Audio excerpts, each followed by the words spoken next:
북부 토종이 동시에 존재합니다.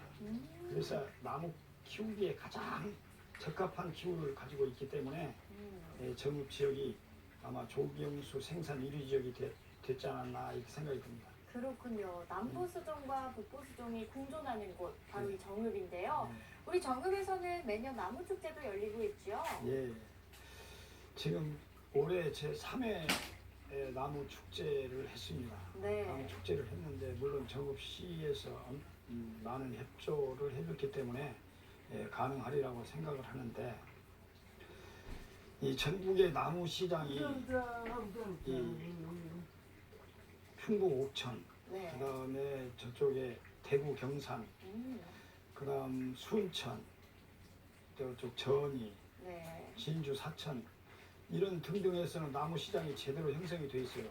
그런데 사실 생산 1위 지역이면서 나무 시장이 제대로 만들어져 있지 않기 때문에 저희가 생산자들 스스로 모여서 우리들이 한번 나무 시장을 한번 만들어 보자 이렇게 해서 나무 축제를 벌이게 됐습니다. 그러면 나무축제에서는 어떤 일들이 벌어지나요? 저희 나무 축제는 물론 나무를 파는 것도 중요하지만 각종 나무들을 소개하고 네. 또 우리가 지금 현재 나무뿐만 아니라 뭐 지피식물, 그 다음에 뭐 야생화 등 약용수, 뭐 요실수 하는 것들을 나눠주기도 하고 네. 또 뭐 우리가 이제 어떻게 하면 적합한 농가 소득을 올릴 수 있는 나무가 있을까 이런 것들을 찾아보는 그런 계기가 되겠죠. 그렇군요. 사실 우리가 조경이나 경관에 대한 관심도 요즘은 참 많아지고 있는 게 사실인데요. 나무의 시장성이라든지 나무의 이런 가치가 또 궁금하기도 하거든요. 나무의 가치라고 하면은 뭐 학술적으로는 뭐 지구의 온난화부터 시작을 해서 한마디로 말해서 뭐 요즘 그 공해 문제 뭐 이런 것들을 해결할 수 있는 뭐 그것이 나무 아니겠어요, 사실은? 그렇죠. 지금 뭐 가로수를 심고 뭐 이런 것들도 보면 도해지에 실제로 매연이나 이런 것들을 전부 흡수해 줄 수 있는 것이 나무입니다.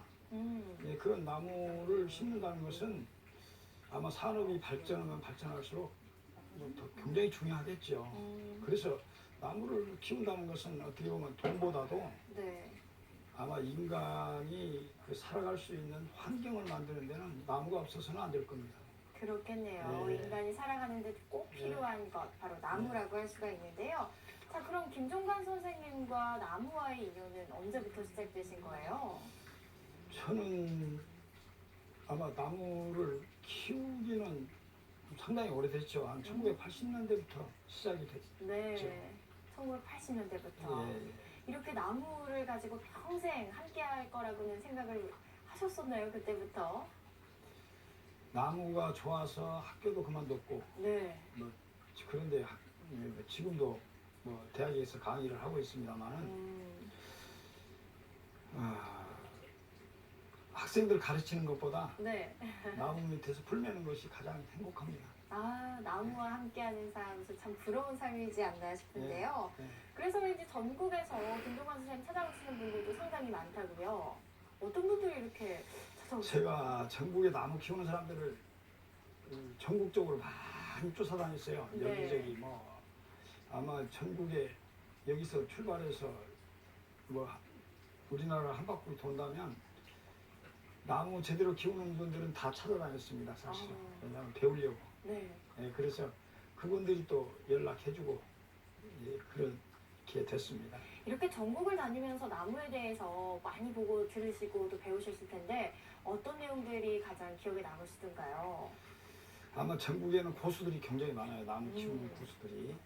물론 또 희귀종 뭐 이런 것들도 많이 키우고 또 뭐 세계 각지를 다니면서 희귀종 나무를 수집하는 사람들도 있고 네. 또 키우는 방법도 다 틀리고 또 자기가 좋아하는 수영 또 우리나라는 또 나무가 각 지역마다 틀립니다. 네. 나무 자라는 환경도 틀리고 다 틀리기 때문에 각 지역마다 독특한 나무들이 있고 이 좁은 땅덩어리에서 나무마저도 다 조금씩 다릅니다. 우리가 뭐 사투리 쓰잖아요. 네네네. 예, 그것과 마찬가지로 나무도 예, 각 뭐 경상 지역 틀리고 전라 지역 틀리고 충청 지역 틀리고 강원 지역 틀립니다. 나무도. 나무를 또 사투리에 비유해 주시니까 이해가 확 와닿네요. 네. 자, 이렇게 나무도 참 여러 가지 종류고 많다 보니까 나무와 관련된 직업도 생각보다 많더라고요. 뭐 나무 치료 박사님도 계시고 수목 관리사도 계시고 뭐 정원사도 있을 것이고 나무와 관련된 직업 참 많잖아요. 나무를 살아있는 나무와 관련된 직업이 예를 들면 뭐 조경 기능사부터 조경 기사, 생태 보건기사. 네. 요즘에 저도 잘 모르지만 그 환경 쪽 뭐 이런 쪽에 많습니다. 이런 그 나무 관련 직업들이.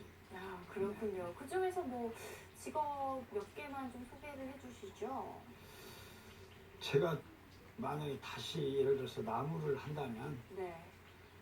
이제 앞으로 그 지구 환경이 굉장히 그 문제잖아요. 그렇기 때문에 아마 생태 보건 기사를 한번 해봤으면 하는 그런 생각이 듭니다. 아, 생태보건기사 어떤 일을 하게 되는 거죠? 다시 말하면은 우리가 이제 생태계를 서로 균형 있게 예, 맞출 수 있는 네. 그런 나무들이 굉장히 필요하겠죠. 왜냐하면 우리가 생태계 그러면 분해자 또는 소비자, 생산자 이렇게 있는데 분해자, 소비자, 생산자를 적절하게 배치하는 것이 아마 생태보건기사로 알고 있습니다. 그렇군요. 네. 참 나무와 관련된 직업 간단할 줄 알았더니 생각보다 네. 다양하고 깊은 학문인 것 같습니다. 자, 이렇게 오랜 시간을 나무와 보내신 선생님께 또 나무의 매력, 어떤 매력이 있는지도 들어보고 싶거든요. 나무 그러면 이제 저는 그렇게 생각합니다.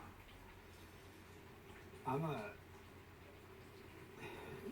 이 돈을 버는 것보다도 네. 더 중요한 것이 나무와 관련된 일을 하면 건강해집니다. 아, 행복해집니다. 네.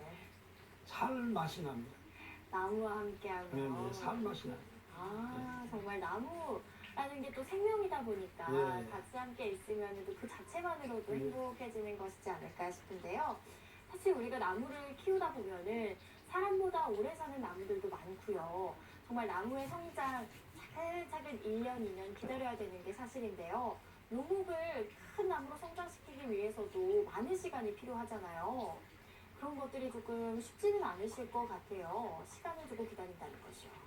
나무를 키운다는 것은 세월입니다. 우리가 보통 나무를 처음에 심어놓고 좀 시원찮게 생각을 해요. 네. 그렇기 때문에 배식 거리 같은 것을 생각지도 못하게 짧게 해놔요. 그런데 사실은 어느 정도 세월이 조금 흐르면 나무가 커가지고 서로 닿고 또 그걸 이식할 수 있는 형편이 못 되는 사람들은 결국에는 없애야지 되고 하는 그런 생각이 듭니다. 그래서 나무는 앞으로 자란다는 거, 큰다는 거 이런 거 생각해서 나무는 세월을 먹고 산다. 세월을 먹고 산다. 네. 그런 걸 좀 명심을 해야 되겠네요. 네. 자, 방금 이야기를 또 듣다 보니까 나무는 심을 때보다 캐낼 때가 중요하다라는 그렇죠. 말도 있잖아요. 잔뿌리를 잘 옮겨 심어야지 죽지가 않을 텐데 그렇게 나무를 잘 캐내는 방법은 또 궁금하거든요. 이제 순서가 있어요. 서두르지 말아야 되고 네. 나무를 캐는 방법은 이 뿌리가 흔들리지 않아야 되거든요. 그러자면 뿌리를 아무리 많이 잘라도 삽니다. 많이 잘라도 살지만 그 뿌리가 흔들려 버리면 죽어요. 그렇기 때문에 흔들리지 않도록 하는 그것이 가장 중요한 관건이죠. 이 작은 뭐 분재 예를 들어서 보면 이 분에다가 큰 나무를 옮겨 심는데 뿌리를 다 잘라버렸잖아요. 작은 네. 분에 들어가야 되기 때문에. 네. 근데 거기서 살 수 있는 이유는 뭐냐면 뿌리가 흔들리지 않았기 때문이에요. 그렇군요. 네. 아, 나무를 키우는 방법이 뭔가 우리 인생을 살아가는 방법과도 비슷하지 않나라는 생각을 해보는데요. 김종관 선생님에게 대해서 좀 더 알아보니까 국림거사라고 다들 부르시더라고요. 어떤 의미가 담겨 있을까요?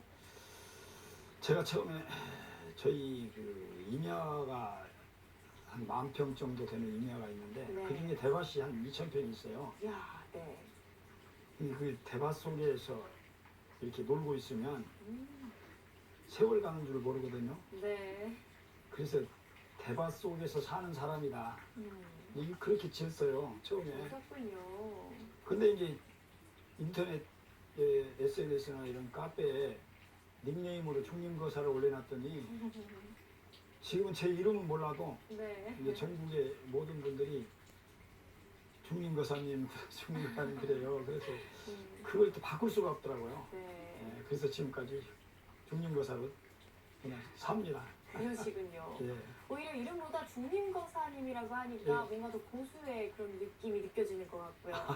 별다른 의미는 없는데 아, 그냥 중림거사, 중림거사 그러니까 네. 그걸 조금 바꾸려고 생각을 했는데 아유, 잘 어울리시는 것 같습니다. 대나무와 함께 하시는 네. 삶, 잘 네. 어울리시는 것 같은데, 네. 자, 그러다 보니까 김종관 선생님께서 어떤 나무를 좀 좋아하시는지도 궁금해요. 이렇게 이름만 듣고 봐서는. 근데 저는 어디 가서나 나무를 무슨 나무 좋아하냐 그러면은 아카시아라고 그래요. 아카시아요. 예. 아니, 우리 산에 천덕꾸러기 있잖아요, 아카시아가. 네. 근데 아마 지구를 살리는 나무다 이렇게 생각을 합니다. 어떤 아카시아. 의미에서 그렇게 생각하시나요? 그 이유는 아카시아는 첫 번째 잘 자랍니다. 그리고 많이 퍼집니다. 네. 그리고 자 보세요, 아카시아는 버릴 게 없어요. 향기도 좋고. 일단 미론으로서 꽃향기도 좋고, 네. 그 다음에 그 잎은 사료로도 쓸 수가 있고, 예. 그 나무는 굉장히 목재가 단단해요. 음. 그래가지고 아마 아카시아 나무로 집을 지으면 절대 말하자면 흔들리는 못으로 이게 마른 나무를 치면 네. 못이 안 들어갈 정도로 단단한 나무예요. 아, 그렇군요. 네, 근데 우리가 지금 소나무 그러는데 네. 소나무보다 사실 경제적 지구의 가치로 보면 지구 미래의 나무가 아카시아다 이렇게 생각을 합니다. 아, 그랬군요. 아카시아의 가치를 또 이렇게 또 배우고 갑니다. 자, 그러면 선생님께 마지막 질문을 아쉽지만 드려볼게요. 김종관 선생님에게 나무를 키우는 일, 참 많은 의미가 담겨 있을 것 같은데요. 나무를 키우는 일이란 어떤 의미일까요? 일단 나무를 키우고 있다는 것은 뭐 나이는 얼마 안 됐어요. 뭐 70도 안 됐는데 네. 일단 나무 키우는 것은 살아있다는 증거예요. 음, 아침에 일어나서 물 주고 네. 스프링클러 돌리고 그다음에 하우스에 나가서 그냥 나무 번식시키고 삽목하고 아, 이런 것을 하는 일이 그보다 즐거울 수가 없어요. 나무를 만드는 일. 그래서 저는 나무 키우는 것은 저한테 평안하고 행복을 주는 그런 일이다 그렇게 생각을 합니다. 아, 편안하고 행복을 네. 주는 일. 정말 김종관 선생님의 삶 그 자체이지 네. 않을까 생각을 해봅니다. 감사합니다. 자, 이렇게 이야기를 나누고 봤는데요. 내일 지구가 멸망할지라도 오늘 한 그루의 나무를 심는 사람들이 있습니다. 이때 나무는 단순한 나무가 아니라 내일의 희망이 될 텐데요. 우리 김종관 선생님께서 나누어주신 희망들이 어디선가 잘 자라고 있을 것 같습니다. 자, 나무가 모여서 숲을 이루듯이 오늘 협동하는 방법을 잘 알려주신 김종관 선생님 고맙습니다. 감사합니다.